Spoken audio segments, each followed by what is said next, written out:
tone to the stories. I call this one The Stalker. Amy Snyder had just completed her tour of duty as floor nurse at Physicians Hospital. This week was her week on the swing shift. It was a particularly tiring day or night, to be specific. Several new admittances code red and an emergency appendectomy. This plus the usual routine of rounds made for a stressful day. Her feet hurt and her back was sore. She was looking forward to a leisurely late night snack and perhaps a relaxing glass of red wine before calling it a night. In her mid-30s, she had kept her figure. She was still an attractive blonde. Leaving through the automatic doors, she felt a little apprehensive as she remembered the bulletin advising all personnel of the possibility of a stalker in the area. The minute she stepped into the darkness, she felt the misty coolness of a drizzling rain on her face. Regretting having parked far to the lot, she quickened her pace. She had parked there to prevent her car from being damaged by careless parkers.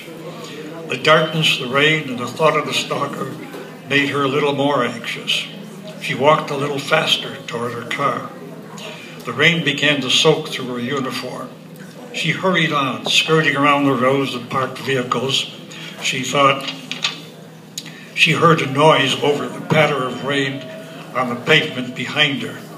Yes, he was sure now. It was footsteps. They seemed to be keeping pace with her. Thinking stalker, her heart began pounding. She walked a little faster. The faster she walked, the faster the footsteps sounded behind her. Frightening thoughts ran through her mind. She would be carjacked, beaten and robbed, or worse. She could see herself lying in the parking lot unconscious with multiple injuries. No one would find her until morning.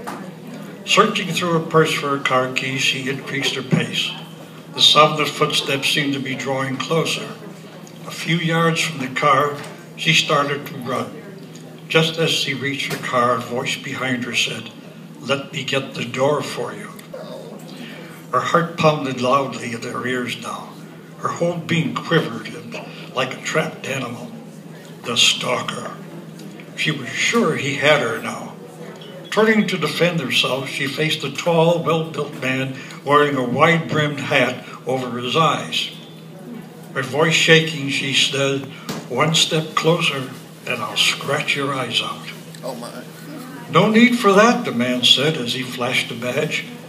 "I am Officer Campbell, just making sure you're safe." Hey.